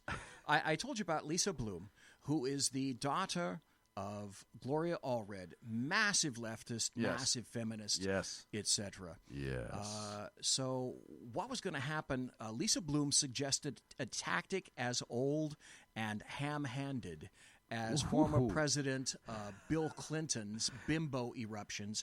To protect Weinstein, she was going to release photos of the accusers posing and smiling with Weinstein after his sexual misconduct took place. And then, again, this is great. I find great stuff overseas. This is from the UK Daily Mail. This is the headline. Hillary Clinton finally condemns her mega donor friend Harvey Weinstein, saying she is shocked and appalled. But keeps every cent of his tainted cash. Hillary Clinton was a friend of Harvey Weinstein, whose campaign coffers were boosted by his own cash and that of his celebrity friends. She finally spoke Tuesday afternoon, issuing a statement after 3 rape allegations were leveled at him. Gwyneth Paltrow, Angelina Jolie also joined the list of victims before Hillary Clinton decided to speak. On Monday night, she spoke to a University of California at Davis to an audience whose ticket prices were $125 a head. And Monday night, did Hillary Clinton say anything about that? No, she did not. She did find time to claim that she herself was the victim of a double standard and that other women running for the White House would be too. Speaking of double standards. And so she She was shocked and appalled by the revelations about Harvey Weinstein. Did she give 1 penny of that money back and say something similar to, "This is tainted cash, and this is terrible. I must divest myself of it"? No, not just no, but fuck no. Right. Not even kinda. Not even a little bit. Not even sorta. Yeah. And we discussed just before we went to break that Weinstein all of a sudden needs to go out of the country for a rehab stint. Yes, he decided, let's see, today, Wednesday, Tuesday. Monday, either Monday or Tuesday, the press was indicating that he decided that he needed to jet away to Europe to go into rehab for this terrible sexual compulsion that he had. And as you said, the second I said that, Roman Polanski. what did you say? Roman Polanski. There you go. He's going to go overseas and never be heard from again. He's going to go to a country that won't extradite him. What did people say about Roman Polanski? They want him to come back and have all the charges get dropped. That sexual stuff, that doesn't really mean anything. It was an accident. Roman Polanski was lionized as a creative genius. Yep. Do you not think that crap went through this guy's head, thinking, well, if it worked for a little thin guy, it ought to work for the big fat guy? Yeah, absolutely. Because I've got a hell of a lot more money than he does. You've had leftists in the last year come out and defending Roman Polanski. Oh, Even still. Because now there are allegations being revealed that this is great. When he was in Europe, he was again diddling 15-year-olds. Same thing. Same exact thing. And then, who's the chick? Senior moment. On The View. Which one? The black chick. Oh, Raven Simone. No. Cosby. No. Okay. Been around for a while. Comedian. Oh, Whoopi. Whoopi Goldberg. Whoopi. This is great. Whoopi Goldberg said with regard to that allegation against Roman Polanski, she said, well, rape is not always rape. Oh, yeah. Really? When was the last time you heard that from a government entity in the state of California? Not always rape. Right. Oh, and then what did Hillary Clinton say? Hillary Clinton said every woman who alleges rape needs to be listened to. Yes. Didn't she? When it's convenient. When you're trying to get feminist voters. Wait a minute. Are we trying to suggest that perhaps Hillary Clinton and Whoopi Goldberg are at philosophical loggerheads here because we need to believe every woman's allegations and, well, rape isn't always rape. You know those 15-year-olds constantly throwing themselves down, on 40 and 60-year-olds. Yeah. Hell, it happens to me all the damn time. Right. BZ can't go into a damn market without that happening. And if you believe that, ...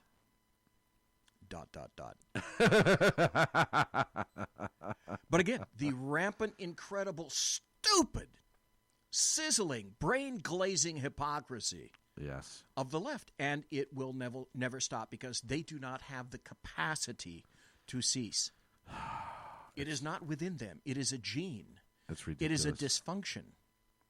Leftism is it's a genetic defect in society. Yeah, it absolutely is. And these people who are leftists like this are genetic mutants. Yes. Who have no core, no philosophy, no morality, and can equivocate whatever need be, and it's all situational as long as they come out number one. As long as the rules work in my favor, I'm happy is exactly what it comes down to. Isn't that odd how that works out? And that's leftist 101 for you folks. That's Democrats 101. Yes. Right there. Mary Brockman says, let's see, the talking toadstool. Whoopi Goldberg. Yeah, I mean, I'm not a Whoopi fan. I think she's an idiot. That's just me personally. Yeah. So Whoopi's right. There are gradations of rape. It wasn't rape. California agrees, right? Because now you have certain levels of rape being considered nonviolent offenses.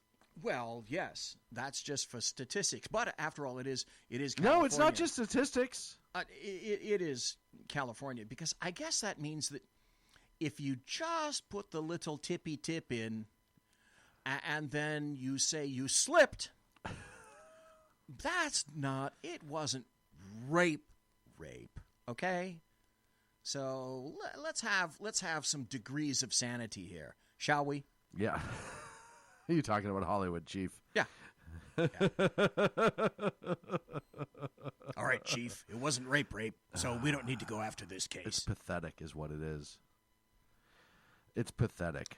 Let's move on because I guess we've beaten this enough. Yeah, as much as I would love to beat Harvey Weinstein, I think that this has been enough. Say, you can look at him.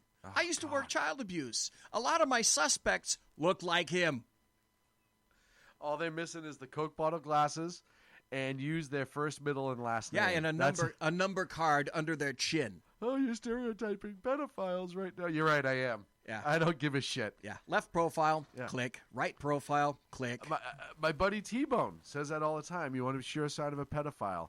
They're either fat, pasty, and white, very, very thin, and very, weak, Coke bottle glasses, and use all three names. Tell me I'm wrong. And their hair gets slicked back. Tell me I'm wrong. Go look at any Megan's Law, any of those, and start scrolling through, and you're going to go, son of a bitch. Remember, a little dabble do you. God. Yes, my son. So let's move on. Okay. I want to update Vegas because, God, you would think after, 9 days, there would be some sort of credible and intelligent information that's come out about the shooter Paddock. Still nothing. They're focused more now on the story between the security guard and MPD than they are on the actual shooter.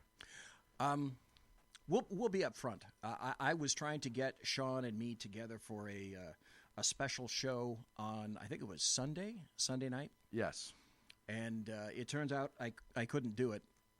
But Sean and I wanted to get together and just have a 1 hour or 2 hour special show just on the massive discussion that we'd been having just between ourselves the past 2 or 3 days before that. And we came up with any number of theories, possibilities and reasons, etc. Mm-hmm. And I found that really engaging. And I thought, okay, if we could pull that off on Sunday, which is why I had that special report produced, because I was going to have that utilized during the show. This is an SHR Media Network special report. Yep. And that didn't happen. But it was all going to be about what was occurring in Las Vegas. You cannot tell me that there aren't things that these people know that they're simply not revealing. And I think for whatever reason, there's now somewhere in this mix a form of very serious incompetence. Yes. I think that's going to be found to be a factor, despite the fact that, number one, when you have so many agencies like this working together, coordination is going to be a bitch kitty. I know that for a fact. Huge. And you can't tell me that there aren't at least 5 to 10 holdbacks on this particular case. Well, and it's a bitch on a small-scale incident. Right? You start looking at the amount of evidence, information, trails, where it's going, leads, conversations. Forget it. Forget trying to coordinate it. And I'll tell you right now, BZ, you just brought up holdbacks. I am hoping in my heart of hearts, and people yell at me if you want, don't yell at me, whatever. I don't give a shit. The reality is I'm hoping that they're holding back a major key from public eye, and it hasn't been leaked yet, because they're trying to catch a single person or persons who helped perpetrate this crime on some level. And I'm hoping that they're doing this, and I tweeted this out the other night. We don't have the right to know what's part of the investigation as it's active and ongoing. No, that's true. I know that people is correct. I know people are convinced with social media and the news, we have the right to know what's going. No, you don't. No. You don't. But it's a mass murder situation. Your little social media, Twitter, Instagram, fuck feed does not demand constitutionally that the investigation gets open and released to you. That's not how it fucking works. And for the sake of those who have perished and been injured, the integrity of the investigation should be paramount amongst you feeling a little bit better or trying to jump on your political fucking high horse or this or that. And it tells you how insane the media is being driven because they're discussing timeline shit. And now they're so mad at the Las Vegas Police Department for not telling them everything in this investigation that they're starting to turn on them. They're starting to go after the SWAT team about how long it took them to respond, more so now than before. Yes. They're trying to say that they were intentionally misled, the public and the media was, that things happened sooner in a different order. The fact that it came out that now the security guard obviously was shot before the shootings happened. All of these different things. Well, folks, I don't know how to tell you this, but when you have a crime scene that involves almost 600 people, thousands of pieces of evidence, 400 yards apart from the point of incident to the point of people being shot and killed, all of that, yeah, they may not nail the timeline down on a public manner right away. Oh, what's on the note? That's my other favorite one. The note. There's a note in it. Why don't we know what's on the note? We need to know what's on the note. We have the right to know what's on the note. Was it a suicide note? What's on the note? The note is interesting insofar as I had information indicating the note wasn't a note per se. It was a series of azimuth and elevation calculations with regard Dope, to as snipers shooting call it. from an elevated position Yes. and down below. Yes. Now, that said, and if you haven't seen this photo, you can get on your favorite search engine, and you probably have already seen this photo. Mm-hmm. So I'm going to describe the photo, and then I'm going to tell you how it got that way. Okay. And when I tell you how it got that way, you're going to say, oh, my God, that security guard dude. And that's this. Picture in your brain the photo that you've seen of the door of that suite. There's a right-hand door of that suite, and there's a second door that's open. And as you look into the suite, you can see a long gun on a bipod inside. Mm-hmm. You know it belongs to him because you can see the carpet that's revealed inside matches the carpet that's that's right to the back of the head. There, photographs are all over the internet of the suspect when he shot himself, and at the top of his head there's a revolver. If he did. Now, whether that revolver was definitely used in his suicide, I do not know, and to me it's immaterial at this point. Mm-hmm. Now, I've heard he used a rifle. It doesn't matter. It took me quite some time to realize and to put all of this together. Looking at that particular photo, the door on the right-hand side is closed. The door on the left-hand side of the photograph is open. Open, breached. Yeah, that's not a door. And it wasn't open. Yeah, they breached through it. That's what happened when the breach occurred, and also he fired so many rounds through that door that the door crumbled. Yep, 200 rounds. And that's the amount. That's the assault. The amount of firepower this guy had within shooting inside into the hallway and across whoever the poor bastard or bastardette was that lived in the room across the hallway. Yeah, down the hall the other way. So, God. And now the media is attacking this poor security guard. By the way, security guard, they probably make $15 an hour, unarmed, no body vest, none whatsoever. This kid, but he did the right thing. I don't care. He placed a phone call. Yes. There were two guys up there. Yes. One security guard and another guy maintenance guy. Yeah, there was a second guy. They made a phone call immediately. Yep. When that happened, immediately. Yep. So you cannot fault them at all. The other question that I have is this. Well, and I just want to set this up for a second. Okay. Because people are saying, well, how long did it take him to notify somebody?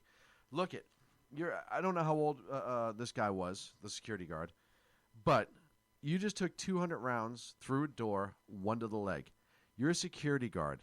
Probably not what you signed up for. Yeah. You were investigating a door ajar alarm. Probably not what you signed up for. But yet you still had the wherewithal to radio it, go to the police department, show them back to the room, explain what happened. And you also have to understand, too, the mindset of the police. Why did it take them so long? Why did they do this? Why did they do that? Their timeline is off, blah, blah. Look at time and again, I've said this to you. Randy Sutton, a friend of mine, former Las Vegas lieutenant, has said this time and again. He was interviewed. I saw him interviewed a few Randy's times. interviewed quite a bit. He's very, very, very knowledgeable. But when you are in an active shooter situation, law enforcement is actively trying to seek and engage the individual. Once the active shooter stops shooting and locks himself into a location, you are now into a barricaded situation. At that point, your approach, mindset, everything changes. Yes. You now, and in this situation, they already saw the camera. They knew what he had for firepower in the room. They were worried about secondary IEDs. They were worried about defensive traps, all of those different things, because if they die going into that room and he goes mobile, or the other thing, too, is they don't know it's one guy in a room. No. It could have been 10 guys in there with the amount of rounds that were coming out. And you're thinking there's at least 2 because logic tells you these 2 broken windows, you probably got 2 guys. Right. So they have to worry about all of that. So they took their time. They went meticulous. Well, and I know people watch SWAT teams on TV kicking every door and jump through windows. They pulled out the little card, and the little card goes ABC. Yep. Identify, isolate, evacuate. Right. Hello? Yep. Textbook. So they were there making sure he didn't get out, not committing suicide themselves. If he started shooting again out the windows, they would have breached quickly, and it would have been a firefight inside that room. It didn't happen. They knew that he wasn't shooting. He wasn't going anywhere. They had to evacuate floors above, below, and around, everything that they possibly could. In case it turns into that firefight when they finally go in, it's their job to preserve the life of other people around as well as their own. And that's what they did. These guys are, I don't care what you say. Yes, he was dead when they got through the door. They're still heroes. Because as far as they were concerned, there was 20 guys with automatic weapons in there. They have no idea. And bombs and explosives. Because you could draw a conclusion. Yes. Looking at the amount of firepower rained down from above. That there's an army in there. That you could conclude easily, you may be dealing with 5, 6, or more individuals in minimum 4-man fire team. Minimum 4-man small unit tactics fire team. And when you're a SWAT team, you're a small unit. And if you're going, and normally these SWAT team professionals, they're used to taking out 1, maybe 2 guys in an operation like that. At that point, they had no reason to believe it was 1 or 2 guys. It could have been a 4-man fire team. Secondary IEDs, all of these different things, they could have been drawn in to get that whole room go boom. They don't know. They probably thought in the back of their mind that it was ISIS or something like that. They know that they have militant training. They know the possibility, i.e. pressure cooker bombs, Boston, that there could have been explosions on the other side. They were meticulous and slow, and they did their jobs to the best of their ability. Now, I want to take the news media view on this. They're now starting to attack these guys. They're now starting to attack the timeline. They're starting to attack LVPD. They're starting to attack the security guard. Why? Because the Vegas Metropolitan Police has not fed the beast. They have given them little tastes. They've done this. They have done that. Yeah. But they have not just come out and said, here's what we got. Here's our entire investigation. And I applaud them. And maybe they don't have anything yet. Maybe they are completely perplexed. Maybe they have no fucking clue what drove Paddock to go absolutely homicidal insane. Or maybe they know damn well and they're waiting for one thing to fall into place. That's odd that you should mention Feed the Beast because that's exactly how I quantified it last night when I was talking about Dan Butcher and the response of the Texas Tech Department to the killing of their officer. Yes. And why they may have felt compelled to go ahead and try to release information, or they just kind of bunged things up because the beast does demand to be fed. Mm-hmm. incessantly, again and again and again. Now, whether you're saying the exact same thing, they almost don't care. It's just their maw is open and they say, feed me. Yes. And sometimes it's as simple as that. Yep. Now, we have about 5 minutes left. If you don't have any other thing, I'd like to interject this one particular story. Did I take up all that time again? Which I find extremely bizarre, because at the conclusion of telling you this story, you're probably going to ask yourself, all right, why? And I had no idea until today, but I saw this from the Las Vegas Review-Journal. And the headline is, "Intruders entered Stephen Paddock's house in Reno.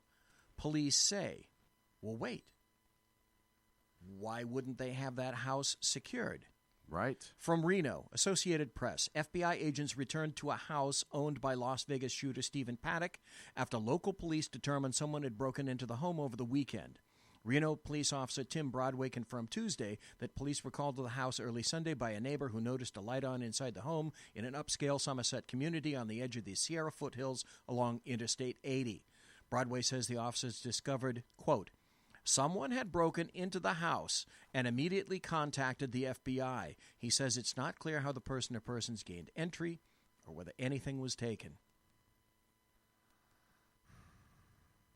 Weird. To me, that speaks volumes. Yes. Yes. It's absolutely insane. It can be as simple as someone has waited until they saw whatever police or federal presence was gone, and then said to themselves, maybe there's still an arseload of guns in there. Now, you'd have to be brain dead to think that there was still to weapons think left that in there. after the fucking FBI and all these police agencies went into the house of a mass murderer, that they would not have seized every possible shred of evidence extant. You'd have to be brain dead. Or tinfoil hat. There's something in there someone missed. Yeah. There's something But in the there. corollary to that is, what do you know about a scene? Even when I was in contact and I was in homicide and I kept a scene as long as I possibly could, even if I wanted to search a scene and it was fresh, there were still exigent circumstances involved. I would go out and get an actual search warrant, having someone hold the home for me so that I could keep that home as long as was necessary for the investigation, knowing that I was covered in a court later on by a search warrant duly signed by a judge. Right. Knowing that, I would have held it for as long as possible. Now, this occurred about a week ago. I don't know exactly how long the FBI or whatever police agency held that house. But you know they got the search warrant pretty quick. But it still makes me wonder, and maybe it's an issue of personnel, but of the extent, the massive extent of this crime. Why would you not, at least for perhaps another week, hold it? Hold it. Yes.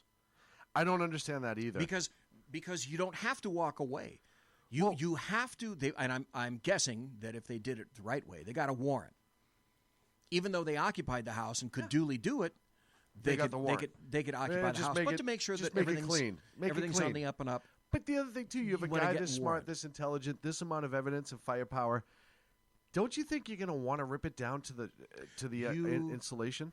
Never go away. Right. Because especially when you know, having secured that warrant, time is on your side. We got to go, I know that, but I'm just throwing that out in the mix. When I saw that home was burglarized, all the bells and klaxons went off in my head. Yeah, all the oh-shits, as we like to call it. Ladies and gentlemen, that's it for the Sackheads Radio Show live in the SHR Media Network. This is the October 11th, 2017 show. Make sure you join all the great shows on shrmedia.com. You can get all the downloads on Spreaker. You can watch all the shows again on Facebook and YouTube. Tomorrow night, 8 p.m. Pacific, the bloviating Zeppelin is sitting in this seat right here for the Berserk Bobcat Saloon. Before him, you have Jersey Joe, Ralph, Melanie, and more. Make sure you check out Ralph and Shannon bright and early here on the SHR Media Network. And, of course, Jeff Donette's every Wednesday. And Ron Edwards has returned to the SHR Media Network on Fridays just before Melanie. We appreciate you. Oh, and Southern Sense, how dare I. Check out Annie and Southern Sense here on the SHR Media Network. We appreciate you guys spending your time with us. We'll see you next Wednesday, 8 p.m. Pacific, 11 on the East Coast, right here on the Sackheads Radio Show. Have a great week. Ciao, dude. The best late-night conservative talk show in America, Sackheads Radio. And listen, there are no people better on the air to give you the best in conservative talk than Sackhead Sean and Sackhead Clint. And we're working on the immigration papers for a certain other guy who happens to work here, too. For those who are tuning in around the world to the best in late-night conservative talk, Sackheads Radio. Sack News. Sack News. Radio. Sack News. Sack News. Radio.